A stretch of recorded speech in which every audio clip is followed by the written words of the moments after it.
चलें सारे class start करते हैं। बिस्मिल्लाहिर्रहमानिर्रहीम। Lecture number 3 theory. जी सर, आज हम लोग थ्योरी पढ़ रहे। आज हम लोग पहले थ्योरी पढ़ रहे हैं और फिर इसके बाद कैलकुलेशन पढ़ेंगे। ओके जी, lecture number 3 theory, CAF 6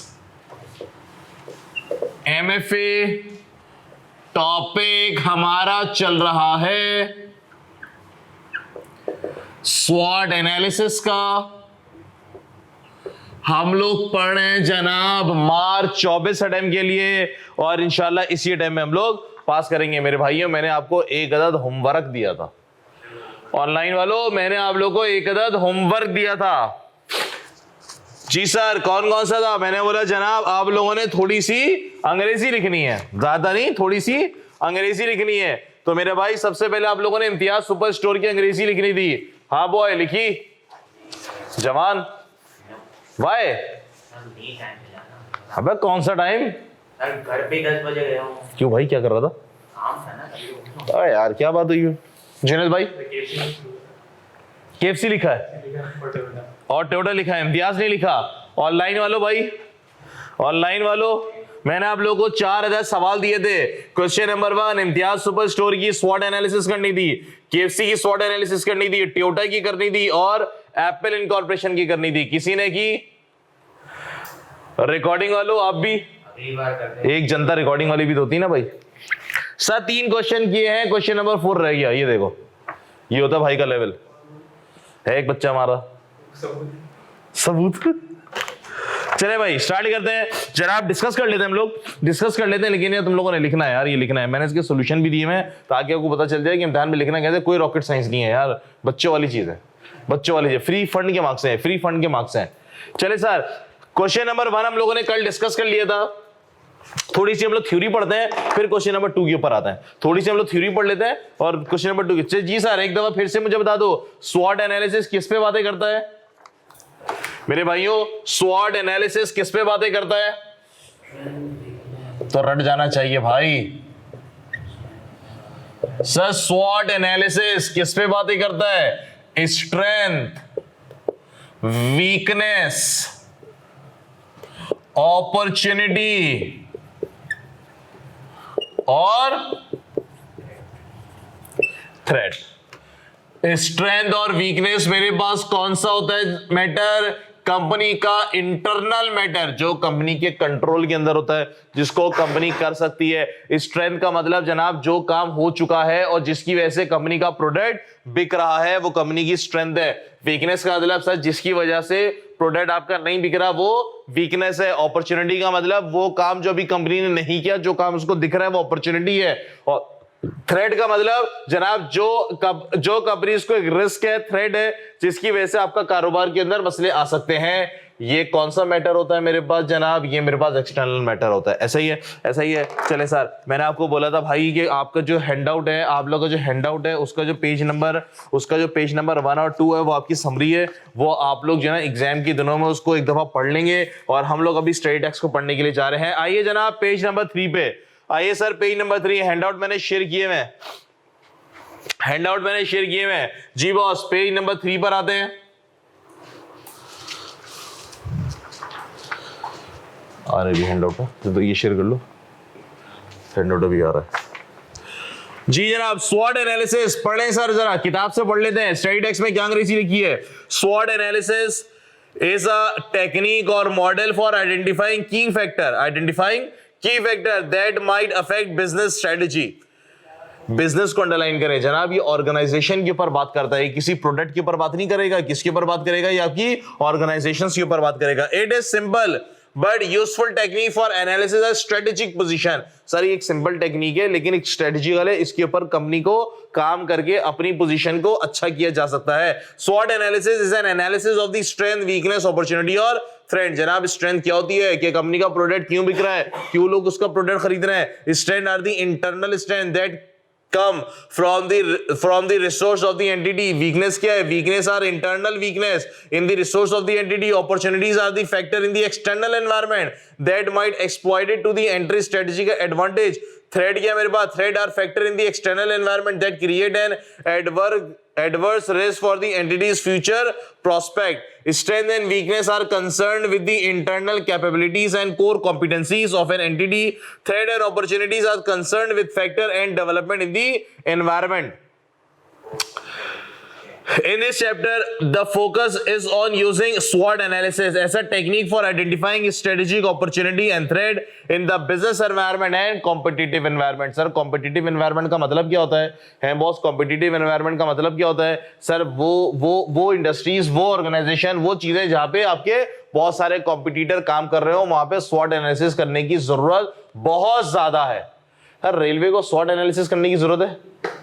railway SWOT analysis sir कर सकते हैं, लेकिन अगर तो यहां पे कंपटीशन आ जाएगा तो बहुत ज्यादा जरूरत है। पीआईए को SWOT एनालिसिस करने की जरूरत है? यस सर, पीआईए में फिर लोगों के पास ऑप्शन है भाई। यहां से अगर किसी ने डोमेस्टिक फ्लाइट के अंदर लाहौर इस्लामाबाद जाना है तो उसके पास ऑप्शन क्या है? पीआईए है, एयर ब्लू है और एयर एक और आई है, एयर सिराल, क्या है वो सियालकोट वाली जो है, एयर सियाल, एयर ब्लू, और ये तीन है, और भी कोई है शाइन चल रही है, खत्म नहीं हुई। तो इनके ऑप्शन बहुत ज्यादा है, एशियल, सीरीन, फ्लाई जिना। हाँ ना, देखो ये अपने भाई को सब पता है, फ्लाई जिना। हाँ, तो क्या इन सब कंपनी को SWOT एनालिसिस करने की जरूरत है? यस बॉस, यहाँ पे कंपटीशन आ गया। जैसे कि इलेक्ट्रिक का टेंडर भी होता है, तो टेंडर बोले तो मतलब जैसे अगर कुछ गवर्नमेंट है उसको वापस खत्म कर सकती है ना कॉन्ट्रैक्ट। गवर्नमेंट इसका कॉन्ट्रैक्ट खत्म कर सकती है? नहीं कर सकती भाई, ऐसी कोई एग्रीमेंट नहीं हुआ।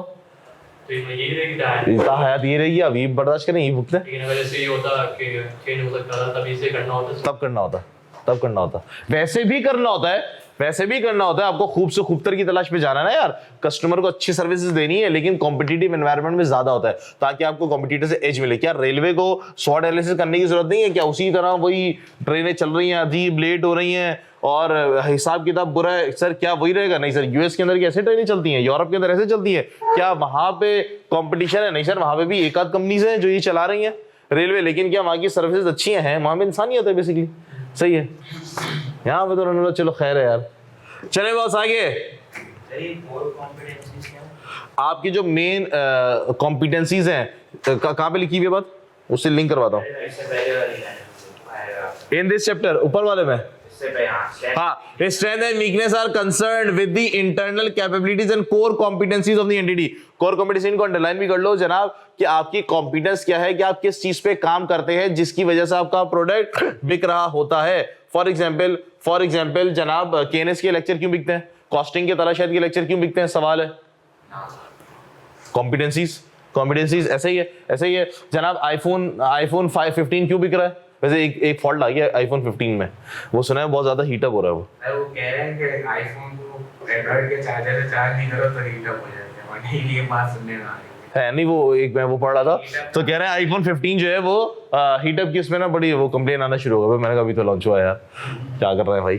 चलो खैर, ओके। कोर कॉम्पिटेंसीज का मतलब जनाब कॉम्पिटेंसीज क्या है कि भाई जिस तरह फॉर एग्जांपल जनाब कि मेरी कॉम्पिटेंसी क्या है जनाब, कैलकुलेशन वाले, मतलब कि आप कॉस्टिंग, एमएफए इस टाइप की चीजें पढ़ा सकते हैं, बीएफडी टाइप की चीजें पढ़ा सकते हैं। हाँ, मेरी कॉम्पिटेंसी फॉर एग्जांपल कि जनाब वो ऑडिट पढ़ाने में नहीं है, फॉर एग्जांपल मैं नहीं पढ़ा सकता audit.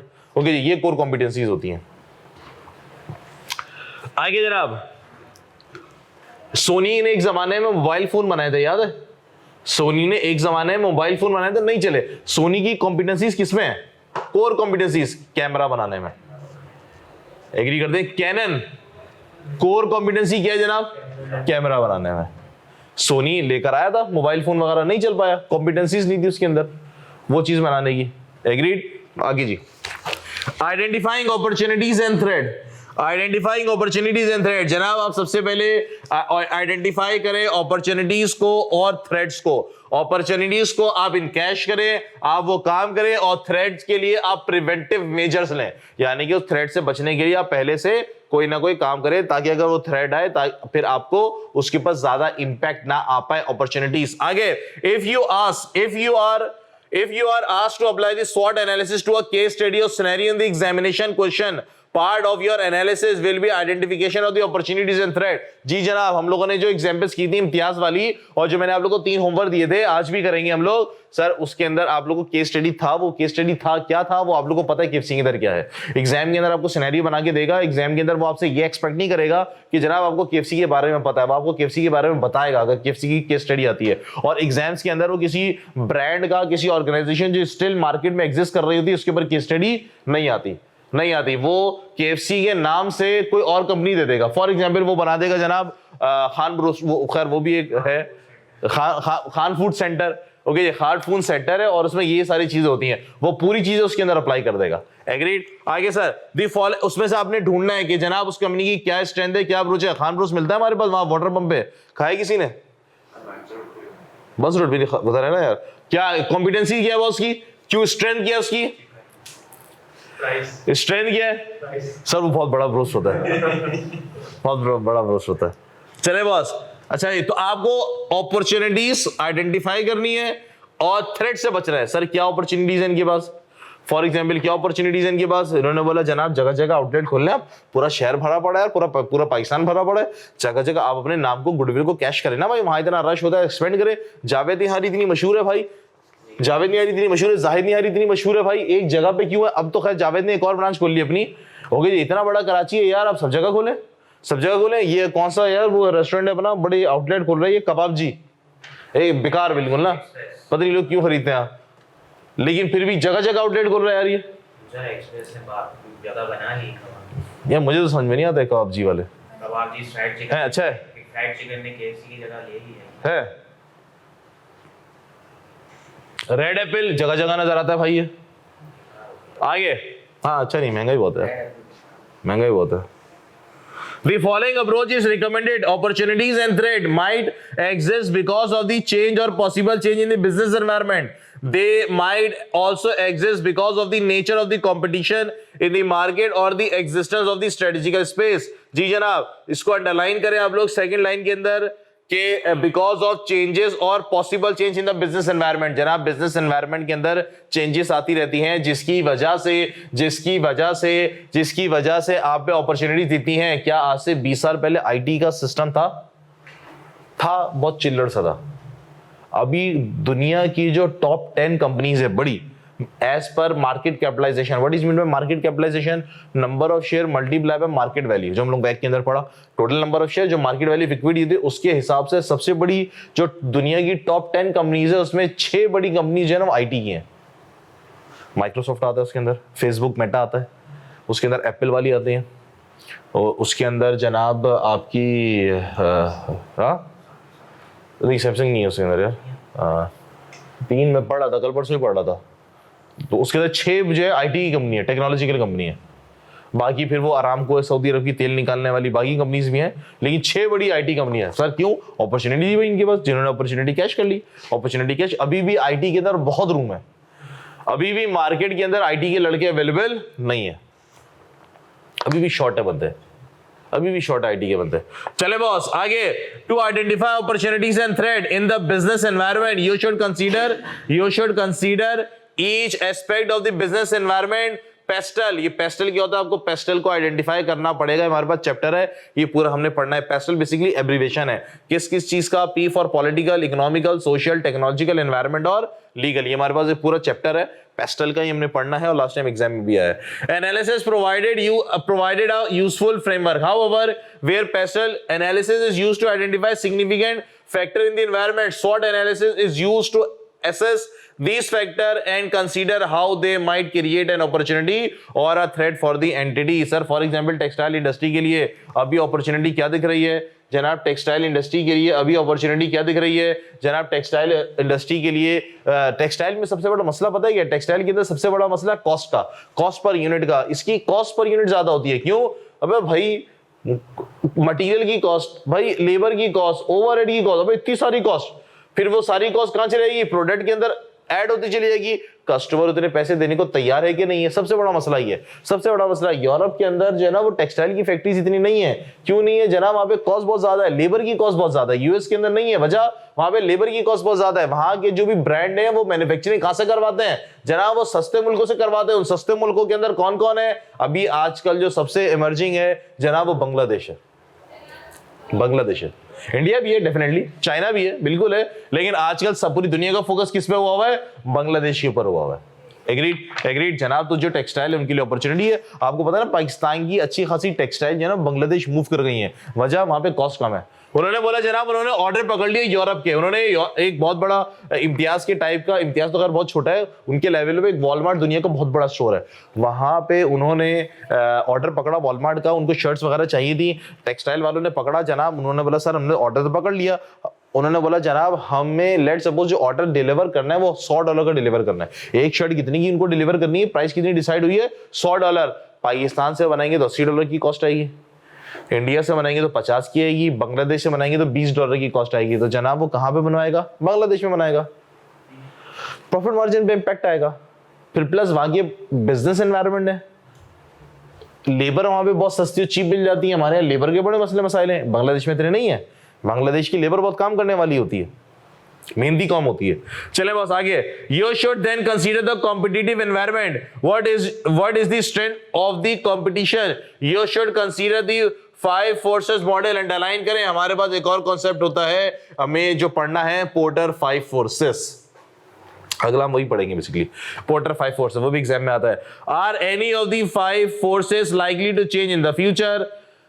And if so, how they change? What effect could this have on the nature of the competition and the profitability in the market? जी सर, मार्केट के डायनामिक्स चेंज होने की वजह से आपको कुछ अपॉर्चुनिटी नजर आती हैं और आपको आपकी स्ट्रेंथ की वजह से कॉम्पिटिटिव एज होना चाहिए। Does the life cycle model, underline करें, ये भी हमारे पास एक मॉडल है, मैंने लिखवाया था अपने चैप्टर के अंदर। Sir product life cycle offer a useful insight into the market and competition is the market in its introductory phase, growth phase, maturity phase or the decline phase. It is likely to move from one phase to another. If so, what might be consequence for the business? जी जनाब, ये भी हमारे पास life cycle costing है, product life cycle है, और इसको भी हम लोग आगे जाके डिस्कस कर रहे होंगे। आगे जनाब लिंक करवाना है, मैं उसको पढ़ाते हुए शॉर्ट से लिंक करा दूंगा। Is the market segmented? What are the, ये मार्केट सेगमेंट भी हमारे पास एक कॉन्सेप्ट है, इसको भी अंडरलाइन करो। मार्केट सेगमेंट जब हम पढ़ेंगे तो उसको डिस्कस कर लेंगे। ये मैंने लिखवाया था, जो थ्योरीज के मैंने टॉपिक लिखवाए थे ना। Opportunities should be seen in terms of the circumstances or change in the environment or in the competition that can be used to increase the competitive edge। जनाब अपॉर्चुनिटीज आपको दिख रही होती हैं, आप उस पर जाइए, काम करिए। Threat should be seen as a circumstances of change in the environment on the competition that will weaken or remove a competitive advantage or that could give a competitor a competitive advantage over you। जी जनाब, हमने बोला sir कि जिस तरह Covid के बाद आपके पास online lecture मिल रहा है, रिकॉर्डेड लेक्चर मिल रहा है, आप जो है वो आपके लिए अपॉर्चुनिटी है, आप पूरे पाकिस्तान में लेक्चर बेचें, आप ACC के लेक्चर रिकॉर्ड करा के पूरी दुनिया में बेचें, आप जो है वो आप किसी भी दुनिया के लेक्चर रिकॉर्ड करा रहे हैं। अगर आपको पढ़ाना आता है, थोड़ी मेहनत करनी आती है, आपको अगर अच्छा डिलीवर करना आता है, तो जनाब आप अर्जेंटीना की कोई क्वालिफिकेशन है, आप दुनिया में थोड़ी बैठ के रिसर्च करें। आपने बोला सबसे ज्यादा चार्टर्ड अकाउंटेंसी के स्टूडेंट कहाँ पे? आपको पता है चार्टर्ड अकाउंटेंसी पूरी दुनिया में होती है। आई क्या पाकिस्तान का है, श्रीलंका का अलग है, इंडिया का अलग है, आप वहां के रिकॉर्ड करा दें। लैंग्वेज का इशू आएगा तो ट्रांसलेटर लगा दें। टेक्नोलॉजी अपॉर्चुनिटी है ना, अपॉर्चुनिटी है। आप सिर्फ पाकिस्तान के मार्केट में काम नहीं करें, आप इंटरनेशनल मार्केट में काम करें। OLX कितनी बड़ी मार्केट है, OLX का सबसे ज्यादा बच्चा कहां पर होता है? पूरी दुनिया में होता है, इंडिया में बहुत बच्चा है। आप वॉलिंग मार्केट कैप्चर कर सकते हैं। पाकिस्तान, इंडिया की एक कंपनी है ना बाइजू, हम डिस्कस किया था हमने पहले, बाइजूस। सर क्या करते हैं वो, इतना पैसा उनके पास, वो IPL, वो क्रिकेट को स्पॉन्सर कर रहे हैं, इंडियन क्रिकेट टीम को, IPL को स्पॉन्सर करते हैं। वो क्या है? ऑनलाइन लेक्चर है, ऑनलाइन रिकॉर्डेड लेक्चर है। खान एकेडमी कितना बड़ा है? खान एकेडमी वो क्या होता है? वो भी ऑनलाइन, उसके अंदर लेक्चर्स हैं। वो अलग बात है कि उसमें पढ़ाई वाले लेक्चर नहीं होते, बल्कि स्किल्स वाले होते हैं, वो रिकॉर्ड पैसों वाले लोग देखते हैं। इतने बड़ा नाम है उसका भी, खान एकेडमी का। चले जी आगे। तो भाई ऑर्गेनाइजेशन को ना अपॉर्चुनिटीज पे नजर रखनी पड़ती है। अगर वो अपॉर्चुनिटीज पे नजर नहीं रख रहा तो जनाब उसकी आगे ग्रोथ नहीं है, आप बहुत पीछे रह जाएंगे, कॉम्पिटिटर आपके बहुत आगे निकल जाएंगे। It is also worth remembering that some changes in the environment can be both a threat or an opportunity. For example, it can be threat if the competitor of the company take advantage of a change in the environment, but it can be opportunity if the company take the initiative itself. जी जनाब, एक opportunity हुई, एक कोई option आपके पास निकला environment change की वजह से, वो आपके लिए अपॉर्चुनिटी भी हो सकती है और थ्रेट भी हो सकता है जनाब। अगर तो आपके कॉम्पिटिटर ने उसको ऑप्ट कर लिया तो आपके लिए वो क्या हो जाएगा, थ्रेट हो जाएगा, और अगर आपने उसको पहले ऑप्ट कर लिया तो आपके लिए क्या हो जाएगी जनाब, वो अपॉर्चुनिटी हो जाएगी। मैंने बताया था ना रिकॉर्डेड लेक्चर के अंदर आप यूएसबी वाला कॉन्सेप्ट लेकर आए। सर क्या ये कॉम्पिटिटिव एडवांटेज नहीं मिलेगा आपको? बिल्कुल मिलेगा। जो पाकिस्तान से, जो कराची से बाहर हैं बच्चे जो कि बोल रहे हैं कि जनाब तो रिकॉर्डेड हो गया तो मुझे शहर में आके पढ़ने की जरूरत नहीं है, मैं जो हूँ वो केएनएस को फोन करूं और वो मुझे कोरियर कर दें किताब भी और वो पेन ड्राइव भी, मैं लैपटॉप पे लगाऊं और वो रिकॉर्डेड लेक्चर सुनता रहूं, तो इंटरनेट की भी मसले मसाइल नहीं है, इंटरनेट के मसले मसाइल नहीं है। एग्री करते हैं जी? बिल्कुल हो सकता है, बिल्कुल। अगर आपके कॉम्पिटिटर ने पहले अडॉप्ट कर लिया तो जनाब ये आपके लिए क्या बन जाएगा, थ्रेट बन जाएगा। आगे जनाब, एनालिसिस स्ट्रेंथ एंड वीकनेसेस। आप स्ट्रेंथ एंड वीकनेसेस को एनालाइज कर रहे हैं, असेसिंग रिसोर्स एंड कॉम्पिटेंसीज। आप अपने रिसोर्सेज और कॉम्पिटेंसीज को तो पहले असेस करें कि जनाब आप काम करते किसमें हैं, आपकी कॉम्पिटेंसीज क्या है, प्रोडक्ट लोग आपका क्यों खरीद रहे हैं, पता तो चले। जनाब मुझे एक बात बताइए, सैमसंग क्यों इतना बिकता है? मेयर कॉम्पिटेंसीज क्या, एंड्रॉइड है और रिलायबल है, ब्रांड नेम है, बैटरी अच्छी है, चल अच्छा जाता है, रफ एंड टफ सेट होते हैं, ऐसा ही है। एग्रीड। आगे, in addition to assessing the external environment including market and the competition, strategic manager should also assess the internal resources of the entity, its competence and its capabilities. जी जनाब, internal resources of entity को check करें, उसकी competencies check करें और उसके अंदर कितनी कैपेबिलिटीज हैं। एक बात याद रखिएगा, दुनिया के अंदर right person for right job का कॉन्सेप्ट होता है।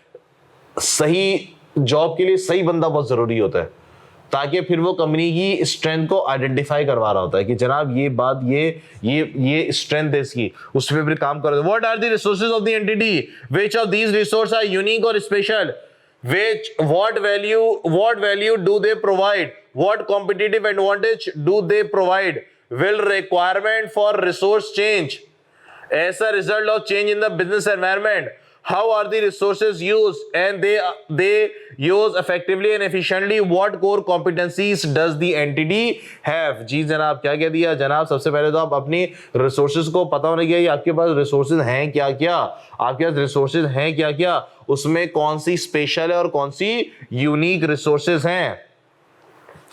What requirement of resources change as a result of change in the business environment, अगर तो business environment change हो जाएगा तो आपको resources में क्या क्या changes करने की जरूरत है। जी जनाब, और उसको हम लोग कैसे efficiently और effectively इस्तेमाल कर सकें, सबसे पहले आप resources को तो identify करें ताकि strength का तो पता चले। Technique for assessing resource and competencies, as we have seen there are several techniques that might be used to assess the resource and competencies of an entity. Management need to understand how value is created and how value might be lost. An assessment of the value that is created or lost by the entity can be made using the value chain analysis. Management can prepare a capability profile of the entity. This is an assessment of the key strategic process that are need to be provided consistently superior value to the customer. This is an assessment of the capability and the competitive environment. The capability profile might be prepared together with SWOT analysis. जी sir, वही सारी चीजें जो हम लोगों ने बार बार पढ़ी नहीं है। In order to prepare a capability profile or a SWOT analysis, management need a thorough understanding of the resources that the entity has, the value of those resources and the competencies that the entity has acquired in using those resources. वही चीजें बार बार करके आ रही हैं। चलें sir, उसके बाद मेरे पास अब काम की चीज आ रही है थोड़ी, अब हमारे पास काम की चीज आ रही है।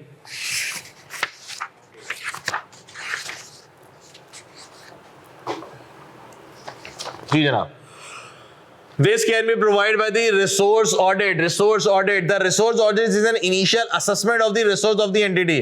It is carried out to establish what resource there are, what are unique and how efficiently and effectively they are being used. जी जनाब, आपको रिसोर्सेज का अपने ऑडिट कराना चाहिए कि आपके पास रिसोर्सेज हैं क्या क्या, उसको हम कहाँ कहाँ इस्तेमाल कर सकते हैं।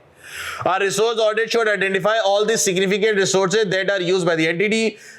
These will vary according to the nature of the entity. In general, however, a resource audit should provide data about the resources, about the following resources. यार क्या क्या चीज़ है मेरे पास? एक चीज़ है जनाब, आप अपने रिसोर्सेज को आइडेंटिफाई करें। एक ऑर्गेनाइजेशन में क्या क्या रिसोर्सेज होती है, एक ऑर्गेनाइजेशन उसकी स्ट्रेंथ, उसकी रिसोर्सेज क्या क्या होती हैं। हमने बोला जनाब सबसे पहले यहाँ पे क्या लिखा हुआ है,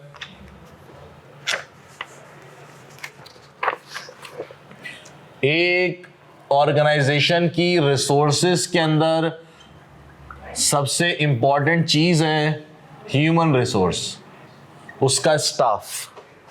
ह्यूमन रिसोर्स उसका स्टाफ। ओके जी, सुनना,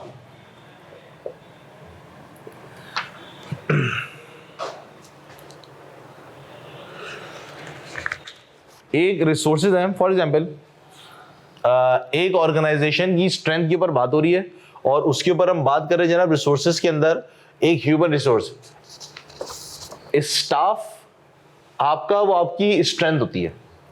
इस स्टाफ को कैसे यूज किया जाए? इस स्टाफ को, बहुत ज्यादा स्टाफ होना अच्छी बात है?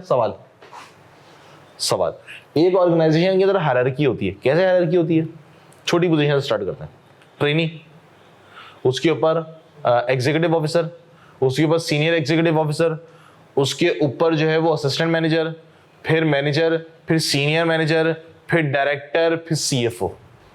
एग्रीड? ये होती चेन, बीच में बहुत सारे होता है। अच्छा जी, अब सीनियर मैनेजर, उसके नीचे मैनेजर, उसके नीचे assistant manager, assistant manager chartered accountant है और पीडब्ल्यूसी से उसने आर्टिकल की, चीता बंदा असिस्टेंट मैनेजर। हाँ, एज कितनी सर? तकरीबन उसकी 35 साल एज है, एक मुनासिब एक्सपीरियंस भी है, असिस्टेंट मैनेजर है। उसके ऊपर जो उसका बॉस है वो एक बीकॉम पास है, एक बीकॉम पास है और एक्सपीरियंस भी इतना नहीं है, चलो एज भी उसके बराबर ही है, लेकिन वो बीकॉम पास है। सर क्या ऑर्गेनाइजेशन चल पाएगी? क्या ऑर्गेनाइजेशन चल पाएगी? क्या डिपार्टमेंट चल पाएगा? नहीं बॉस, आपको हायरार्की प्रॉपर सही से बनानी चाहिए। एक आपको ऑर्गेनाइजेशन का जो चार्ट है ऑर्गेनाइजेशन वो सही बनाना चाहिए। जब भी आप देखें जो पोजीशंस आती हैं ऑर्गेनाइजेशन के अंदर, क्या होता है, इन सब चीजों से सही रहने के लिए इस तरह से नीचे वाला बंदा है ना, वो काम नहीं कर पाएगा। उसकी जो थॉट्स हैं, वो चार्टर्ड अकाउंटेंट है, वो उसका दिमाग थोड़ा तेज चलता है बाकियों के मुकाबले में, उसके पास ज्यादा अच्छे आइडियाज हैं, वो फास्ट है।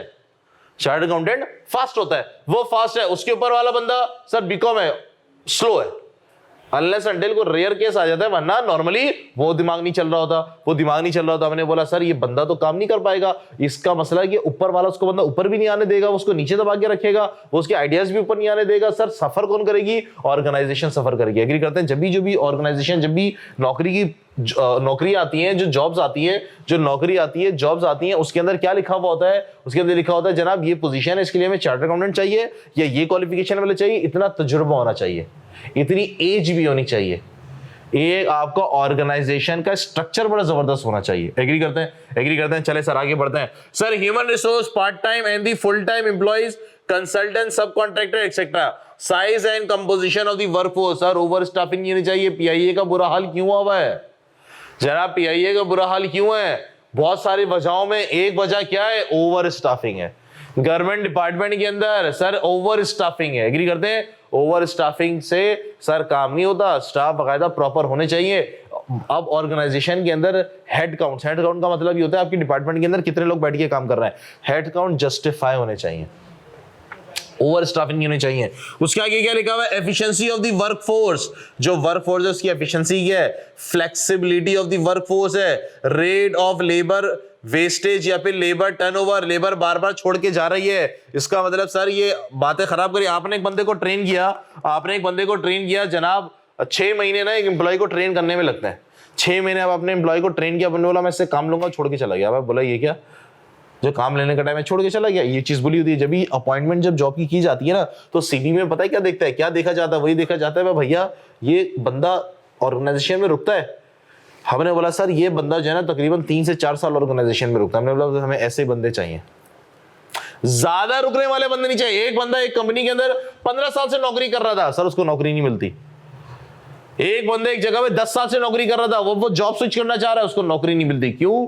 जनाब वो 10 साल से एक जगह पे लगा हुआ है, वो एक कंफर्ट जोन में आ चुका है। उसने शुरू के 1-2 साल मेहनत की, अब वो कंफर्ट जोन में आ चुका है, अब उससे मेहनत नहीं होगी। अब जब भी आप नए बंदे को लाते हैं ना अपने ऑर्गेनाइजेशन के अंदर, तो शुरू में आप एक्सपेक्ट करते हैं कि जनाब वो जान मारेगा, मेहनत करेगा, चीजों को जल्दी जल्दी समझेगा, अंडरस्टैंड करेगा, और फिर वो अपनी परफॉर्मेंस दिखाएगा, बाकी जगहों का भी एक्सपीरियंस होगा, वो अप्लाई करेगा। इसीलिए अच्छा, फिर आप सीवी के अंदर देखते हो सर कि जल्दी जल्दी छोड़ के गया, इसका मतलब मैं इसको 6 महीने में चीजें समझाऊंगा, अंडरस्टैंडिंग करूंगा, काम लेने का वक्त आएगा, फिर ये लाफिस कर नहीं करेगा, बोलेगा ओके भाई मैं जा रहा हूँ, फिर हिस्ट्री रही है, हमने वो बेकार है, भगा इसको। फिर हमने बोला एक बंदा 10 साल से एक जगह पे बैठा हुआ है, मैंने बोला भाई उसको जंग लग गया है, उसको जंग लग गया है, वो एक जगह पे बैठा हुआ है, तो ऐसी और ऐसे बंदों को भी नहीं रखा जाता। तो रेट ऑफ लेबर टर्नओवर ये बड़ा जरूरी होता है। जितनी बड़ी ऑर्गेनाइजेशन के अंदर देखो, वो ऑर्गेनाइजेशन की स्ट्रेंथ होती है, वो क्या करते हैं, वो अपने ऑर्गेनाइजेशन के अंदर या तो बंदे छोड़ के अगर नहीं जा रहे होते, निकालते तो नहीं किसी को, तो उनको इंटरनल रोटेशन करा रहे होता है। एंग्रो वैंग्रो के अंदर नॉर्मल है, एक बंदा फाइनेंस के अंदर बैठा हुआ है, वो आपको 3 साल के बाद ऑडिट में नजर आएगा। यूनिलीवर के अंदर नॉर्मल है, एक बंदा अगर रिपोर्टिंग के अंदर है तो वो कुछ दिनों बाद आपको टैक्स में नजर आएगा, नॉर्मल है। इंटरनल रोटेशन करा रहे होते हैं कि बहुत, अब अपनी एक्सपीरियंस एक्सपर्टीज वहां लगाइए, वहां के बंदे को हटाइए, ताकि वो जो कंफर्ट जोन, फिर बहुत सारी चीजें ना छुपी हुई होती हैं, बहुत सारी चीजों में ना भंड मारे होते हैं, बहुत सारी चीजें लपेटी हुई होती हैं, ताकि वो चीजें भी हाईलाइट होना शुरू हो जाएंगी। एक ही बंदा अगर बैठा हुआ है तो सर इसका मतलब कि वहां पे मसले मसाइल होंगे। आगे स्किल्ड एक्सपीरियंस क्वालिफिकेशन जनाब, right person for right job, right person for right job. जी जनाब, क्या मतलब ये तुम लिख रहे हो ना, जो मैं सारी बातें बता रहा हूं भाई, जहनों में सेव कर रहे हो, क्या करें, सारी चीजें बड़ी इंपॉर्टेंट होती हैं भाई, बाद में थोड़ी याद रहेगी। क्या? अब यार वो मैंने बोला था, बोलता हूँ मैं दोबारा। हाँ सब पता है। हाँ ये थ्योरी के लिए। जी सर, इसके experience qualification, sir qualification matter करती है। अगर क्वालिफिकेशन नहीं है तो जनाब नौकरी मिलना मुश्किल है। नौकरी तो मिल जाती है, रिस्क देने की जरूरत तो अलग ही बात है, नौकरी तो मिल जाती है। हाँ स्किल्स होनी चाहिए ना यार। एक बंदा उसने सीए क्वालिफाई किया, उसको एक्सेल नहीं आता, नौकरी मिल जाएगी? सवाल ऐसा हो नहीं सकता। पहली बात ये तो हो नहीं सकता, लेकिन नहीं मिलेगी। हाँ लेकिन चलो सीए वालों को तो आता है एक्सेल, की फर्म में तो एक्सेल कर रहे होते हैं, चीते हो जाते हैं। लेकिन एक यूनिवर्सिटी का ग्रेजुएट है, उसने एमबीए किया, एमकॉम किया, उसकी अकाउंट बहुत अच्छी है फॉर एग्जांपल, एक्सेल नहीं आता, यूनिवर्सिटी में क्या पढ़ते हैं यार, क्या होगा बॉस? मसले मसाइल होंगे डेफिनेटली। जनाब क्वालिफिकेशन बहुत मैटर करती है। Any particular expertise, labour cost, salaries and wages. देखिए ऑर्गेनाइजेशन के अंदर ना प्रॉपर स्ट्रक्चर होना चाहिए, एक डिपार्टमेंट का प्रॉपर स्ट्रक्चर होना चाहिए, तब जाके वो सही काम करेगा। मैंने आपको बताया असिस्टेंट मैनेजर जो है वो सीए क्वालिफाइड है, उसका मैनेजर जो है वो बीकॉम है, तो सर बेड़ा फर्क तो होगा ना। असिस्टेंट मैनेजर की सैलरी ज्यादा है, मैनेजर की सैलरी कम है, वो भी बेड़ा फर्क होगा। इस तरह ऑर्गेनाइजेशन तो नहीं चलेंगी। इस तरह ऑर्गेनाइजेशन तो आपस के फड्डे जो होते हैं, जो कॉर्पोरेट के अंदर जो पॉलिटिक्स कहलाती है ना कि यार ये ऑफिस के अंदर पॉलिटिक्स है, वो ये चीज होती है सर, ये नहीं होनी चाहिए, ये नहीं होनी चाहिए। आगे सर मैनेजमेंट, सेकंड मेरे पास क्या है, स्ट्रेंथ के ऊपर मैनेजमेंट। सर मैनेजमेंट कौन लोग होते हैं? मैनेजमेंट कौन लोग होते हैं? वो जो ऑर्गेनाइजेशन की टॉप लेवल के बंदे होते हैं, जो कंपनी की डिसीजन मेकिंग वगैरह कर रहे होते हैं। आइए sir, size of the management team. जनाब मैनेजमेंट टीम का एक साइज होना चाहिए, मैनेजमेंट टीम की एक साइज होनी चाहिए। आपके बोर्ड ऑफ डायरेक्टर में कंपनी लॉ के अंदर लिखा हुआ है जनाब एटलीस्ट कितने डायरेक्टर्स होने चाहिए? लिस्टेड कंपनी के अंदर 7 पढ़ा ना आप लोगों ने, या पढ़ लोगे शायद, आप लोगों ने पढ़ लिया, 7 होते ना मेरे ख्याल से लिस्टेड कंपनी के अंदर। एटलीस्ट जनाब एक साइज होना चाहिए। बहुत ज्यादा लोग होंगे तो आपके जो है वो बोर्ड का जो है ना वो फिर नहीं हो पाएगा, कोई डिसीजन मेकिंग नहीं हो पाएगी। हिस्टोरिकल परफॉर्मेंस कैसी है? स्किल्स ऑफ द मैनेजर कैसी है? Nature of the management structure, the division of the authority and responsibility. Board के अंदर जो डायरेक्टर लिए जाते हैं, अगर आप उनकी प्रोफाइल पढ़ें, कभी प्रैक्टिकल लाइफ में जाके पढ़ेंगे तो जनाब वो डिफरेंट जगहों से होते हैं। लाइक एक बंदा चार्टर्ड अकाउंटेंट लिया उन्होंने, एक इंजीनियर लिया उन्होंने, एक उन्होंने कुछ लिया, एक उन्होंने कुछ लिया। एक ने अपनी जिंदगी लगा दी फर्टिलाइजर सेक्टर में, एक ने अपनी जिंदगी लगा दी लकी सीमेंट के अंदर। फॉर एग्जांपल उन बंदों को आपने अपने बोर्ड ऑफ डायरेक्टर्स के अंदर ले लिया। आपको पता है बोर्ड ऑफ डायरेक्टर में जो डायरेक्टर्स होते हैं वो एम्प्लॉय नहीं होते, वो सिर्फ मीटिंग अटेंड करने के लिए आते हैं और मीटिंग के वो पैसे ले रहे होते हैं। उनको इसलिए रखा जाता है, पढ़ेंगे आप लोग कंपनी लॉ के अंदर, बेसिकली शेयर होल्डर को रिप्रेजेंट कर रहे होते हैं, बेसिकली वोटिंग के थ्रू आ रहे होते हैं वो, और वो अपनी एक्सपर्टीज यहाँ पे शो कर रहे होते हैं। तो मैनेजमेंट का स्ट्रक्चर ना बड़ा सॉलिड होना चाहिए ऑर्गेनाइजेशन के अंदर। चले सर आगे, उसके बाद है मेरे पास जनाब रॉ मटेरियल। सर सुने, पाकिस्तान का टेक्सटाइल मशहूर क्यों है? यहाँ की कॉटन अच्छी होती है। पाकिस्तान में टेक्सटाइल फैक्ट्रियां पहले क्यों लगती थी? अब तो नहीं लग रही, अब तो सब लोग वापस जा रहे हैं, वाइंड अप कर रहे हैं। पहले जमाने में क्यों लगती थी जनाब?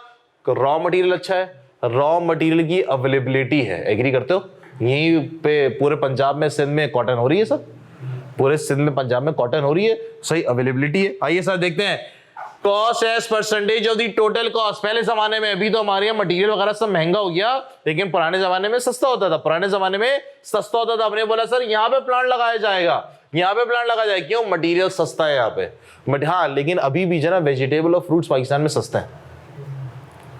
दुनिया के मुकाबले में वेजिटेबल और फ्रूट्स पाकिस्तान में अभी भी सस्ते हैं। क्यों सस्ते हैं मेरी समझ में नहीं आ रहा। लोग खाते नहीं है, पता नहीं क्या मसला है। नहीं ना, डिमांड सप्लाई का मतलब क्यों सस्ते? दुनिया में बहुत महंगे हैं यार ये। हाँ, फैक्ट ही है, फैक्ट ही है। यहाँ एग्रीकल्चर कंट्री है, एग्रीकल्चर अभी भी जो है वो टमाटर कितने के 50-60 रुपए किलो मिल जाता है। 40 पाव तो सीजन पे डिपेंड करता है। 120 का लाल आलू मिल रहा है। क्या हो गया? बाकी चीजों के मुकाबले में सस्ती है ना यार, बाकी चीजों पता नहीं कहाँ चली गई ना, दुनिया के मुकाबले में अभी भी सस्ती है। क्यों जनाब? वजह कि जनाब ये एग्रीकल्चर कंट्री है, तो रॉ मटेरियल अगर तो फॉर एग्जांपल नेस्ले ने अपना जूस का प्लांट लगाना है, उसने बोला कि जनाब हम लोग जो ना फ्रूट जूस का, जिसके जूस मिलते हैं उसका प्लांट यहाँ पे लगाए। उसके लिए क्या चाहिए होता है? उसको फ्रूट चाहिए होता है, वो अलग बात है, 10-20% ही फ्रूट होता है, सही है। बाकी तो उसके अंदर सारे चीजें होती हैं, एड ऑन चीज होती हैं 10-20%, लेकिन उसके लिए भी तो उसको फ्रूट चाहिए ना यार।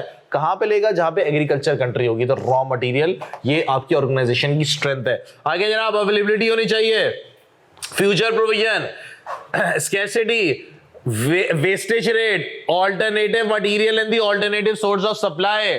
जी जनाब, रॉ मटेरियल आपके लिए स्ट्रेंथ है जनाब। आपको देखना पड़ेगा कि जनाब रॉ मटेरियल अवेलेबिलिटी है या नहीं है। आगे उसके बाद है नॉन करंट एसेट्स। जी सर, नॉन करंट एसेट्स। भाई लोग लेबोरेटरी टेस्ट करवाने के लिए आगा खान को प्रेफर क्यों करते हैं? सवाल। डाउ लैब को प्रेफर क्यों करते हैं? सवाल।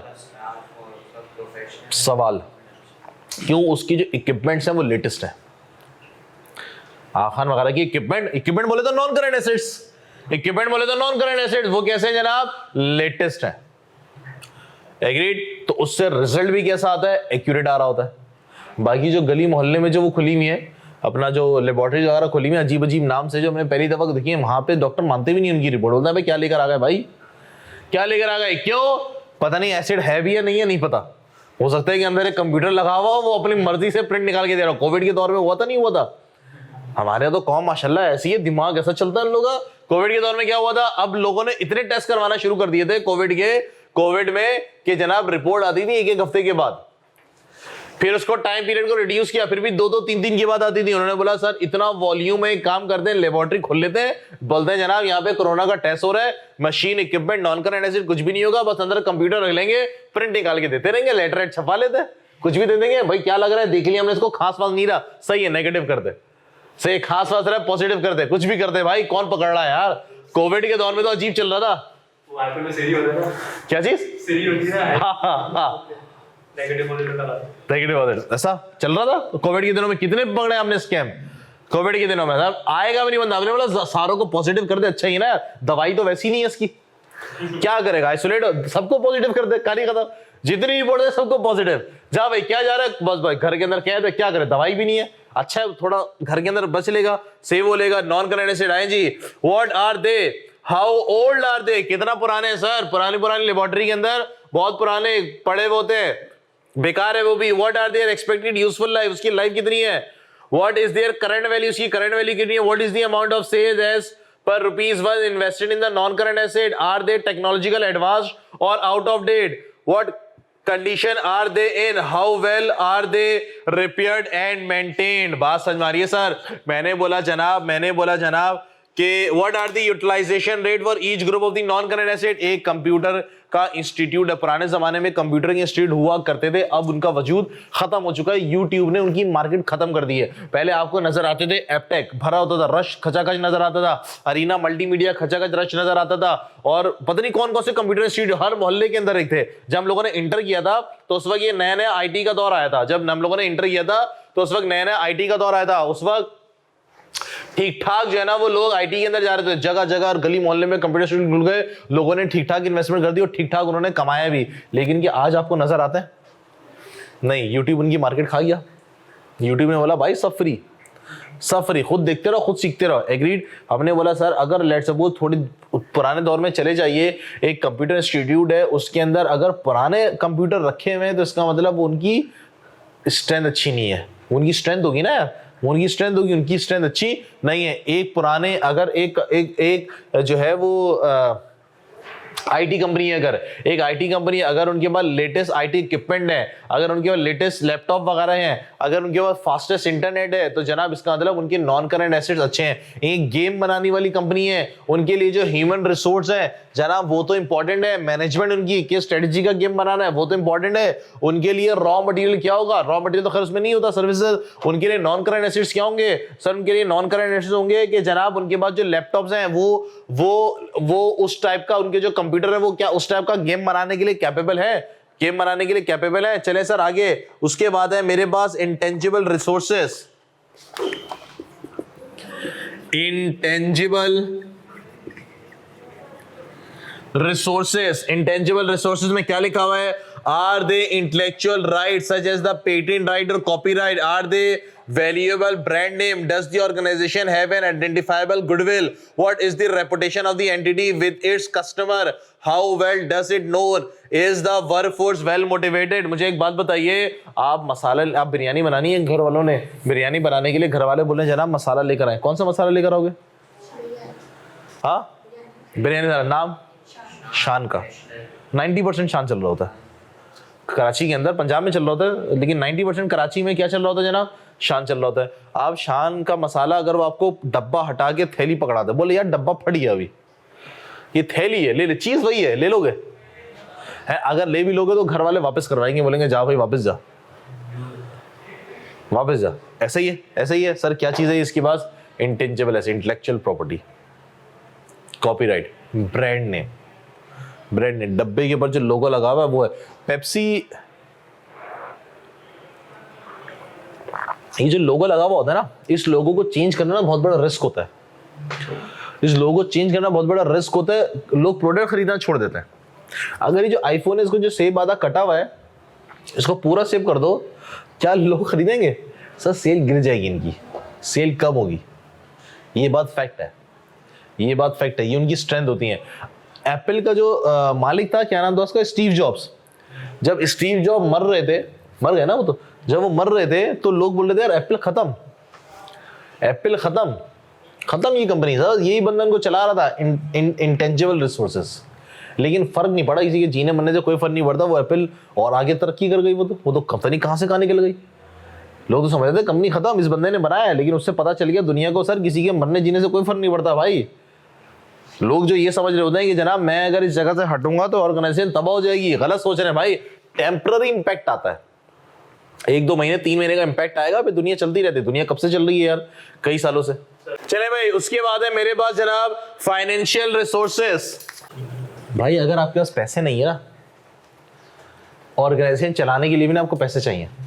अगर आपके पास पैसे नहीं है तो जनाब आपको अगर फॉर एग्जाम्पल टेक्नोलॉजिकल चेंज हो गई, आप आईटी सेक्टर के अंदर काम कर रहे हैं, टेक्नोलॉजिकल चेंज हो गया, आपको नए लैपटॉप चाहिए, नया कैमरा चाहिए आपको और आपके पास पैसे नहीं है, तो क्या आप सर्वाइव कर पाएंगे? आप सर्वाइव नहीं कर पाएंगे। Financial resources, what is the capital of the entity, what are its source of the new capital. अगर आपको और पैसे चाहिए तो पैसे कहां से लेकर आओगे? वैक के अंदर बढ़ा ना हम लोगों ने पैसे लाने के जरिए। What are the cash flows of the entity, what are the source of liquidity, how does well it control trade receivable, how well does it control other element of the working capital. Day to day routine के लिए आपको पैसे चाहिए, वो पैसे आप कहां से लेकर आएंगे?